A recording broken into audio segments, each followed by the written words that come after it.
ಅದು 1987 ಮಂಡ್ಯದ ಸುಭಾಷ್ ನಗರದ ಹೃದಯ ಭಾಗದಲ್ಲಿ ನಿರ್ಮಾಣಗೊಂಡಿತ್ತು ಸಿದ್ಧಾರ್ಥ ಚಿತ್ರಮಂದಿರ. ನೂತನ ಚಿತ್ರಮಂದಿರವನ್ನು ರೆಬಲ್ ಸ್ಟಾರ್ ಅಂಬರೀಷ್ ಅವರು ಉದ್ಘಾಟಿಸಿದ್ರು. ಡಾಕ್ಟರ್ ರಾಜ್ಕುಮಾರ್ ಅಭಿನಯದ ಶ್ರೀನಿವಾಸ ಕಲ್ಯಾಣ ಚಿತ್ರದ ಮೂಲಕ ಶುರುವಾದ ಸಿದ್ಧಾರ್ಥನ ಪಯಣ 34 ವರ್ಷ ಸಾಗಿತ್ತು. ಡಾಕ್ಟರ್ ರಾಜ್ಕುಮಾರ್, ಡಾಕ್ಟರ್ ವಿಷ್ಣುವರ್ಧನ್, ಅಂಬರೀಷ್, ಶಂಕರ್ ನಾಗ್ ಅವರ ಅತಿ ಹೆಚ್ಚು ಚಿತ್ರಗಳು ಇಲ್ಲಿ ಪ್ರದರ್ಶನ ಕಂಡಿತ್ತು. ಹಾಗೆ ಇಲ್ಲಿ ದಿಗ್ಗಜರ ಅದೆಷ್ಟೋ ಸಾಲು ಸಾಲು ಚಿತ್ರಗಳು ಶತದಿನೋತ್ಸವವನ್ನು ಆಚರಿಸಿಕೊಂಡಿದೆ. ಪ್ರಸ್ತುತ ದಿನಗಳಲ್ಲಿ ದರ್ಶನ್, ಪುನೀತ್ ರಾಜ್ಕುಮಾರ್, ಸುದೀಪ್, ಯಶ್ ಅವರ ಅತಿ ಹೆಚ್ಚು ಚಿತ್ರಗಳಿಗೆ ಸಿದ್ಧಾರ್ಥ ತನ್ನ ಪರದೆಯನ್ನು ನೀಡಿದೆ. ಅದೆಷ್ಟೋ ಅತ್ಯುತ್ತಮ ಚಿತ್ರಗಳಿಗೆ ಸಾಕ್ಷಿಯಾದ ಸಿದ್ಧಾರ್ಥ ತನ್ನ ಗತಕಾಲದ ವೈಭವಕ್ಕೆ ಬ್ರೇಕ್ ಹಾಕಿ ಇತಿಹಾಸದ ಪುಟವನ್ನು ಸೇರಿಕೊಂಡಿದೆ.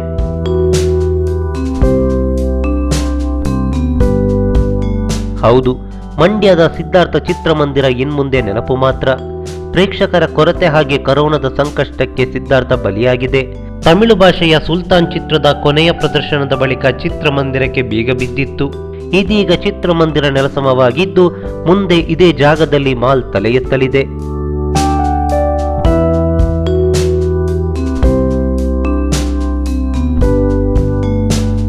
ಡಾಕ್ಟರ್ ರಾಜ್ಕುಮಾರ್ ಅವರ ಬ್ಯಾಕ್ ಟು ಬ್ಯಾಕ್ 3 ಚಿತ್ರಗಳು ಶತಕ ಬಾರಿಸಿದ ಇತಿಹಾಸವನ್ನು ಸಿದ್ಧಾರ್ಥ ಹೊಂದಿದೆ.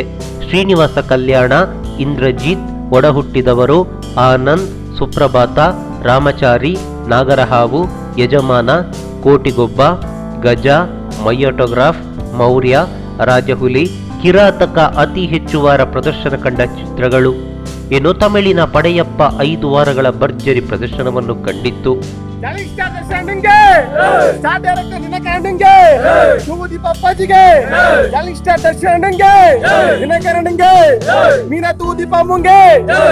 ಆ ಕಾಲದಲ್ಲಿ ಡಾಕ್ಟರ್ ರಾಜ್ಕುಮಾರ್, ಡಾಕ್ಟರ್ ವಿಷ್ಣುವರ್ಧನ್, ಅಂಬರೀಷ್ ಅವರ ಚಿತ್ರಗಳಿಗೆ ಅತಿ ಹೆಚ್ಚು ಮಹಿಳಾ ಪ್ರೇಕ್ಷಕರು ಬರ್ತಿದ್ರು. ಆದರೆ ಪ್ರಸ್ತುತ ಕಾಲ ಬದಲಾಗಿದೆ. ಕಾಲೇಜು ವಿದ್ಯಾರ್ಥಿಗಳು ಹಾಗೆ ಮಧ್ಯವಯಸ್ಕ ಪ್ರೇಕ್ಷಕರ ಮೇಲೆಯೇ ಚಿತ್ರಮಂದಿರ ಅವಲಂಬಿತವಾಗಿದೆ. ಇದರ ಮಧ್ಯೆ ಕರೋನಾ, ಹೀಗಾಗಿ ಚಿತ್ರಮಂದಿರಕ್ಕೆ ಸಂಕಷ್ಟ ಎದುರಾಗಿದ್ದು ಅನಿವಾರ್ಯವಾಗಿ ಚಿತ್ರಮಂದಿರವನ್ನು ಮುಚ್ಚಲೇಬೇಕಾಯಿತು ಎಂದು ಬೇಸರದ ಮಾತುಗಳನ್ನು ಆಡಿದ್ರು ಚಿತ್ರಮಂದಿರದ ಮಾಲೀಕ ಮಹೇಶ್. ಅದೇನೇ ಇರಲಿ, ಕನ್ನಡ ಚಿತ್ರಗಳನ್ನು ಬೆಂಬಲಿಸುತ್ತಾ ಬಂದಿದ್ದ ಒಂದೊಳ್ಳೆ ಚಿತ್ರಮಂದಿರ ಇತಿಹಾಸದ ಪುಟಗಳಲ್ಲಿ ಸೇರ್ಕೊಂಡಿದ್ದು ಮಾತ್ರ ಖೇದಕರ.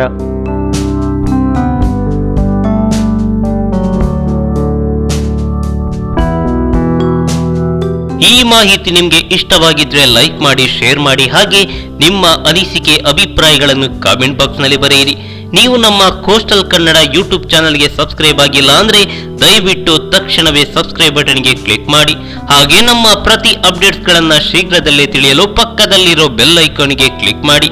ಹಾಗೆ ನಮ್ಮ ಹೆಚ್ಚಿನ ಅಪ್ಡೇಟ್ಸ್ ಗಳಿಗಾಗಿ ಕೋಸ್ಟಲ್ ನೆಟ್ವರ್ಕ್ ಫೇಸ್ಬುಕ್ ಪೇಜ್ಗೆ ವಿಸಿಟ್ ಮಾಡಿ. ಧನ್ಯವಾದಗಳು.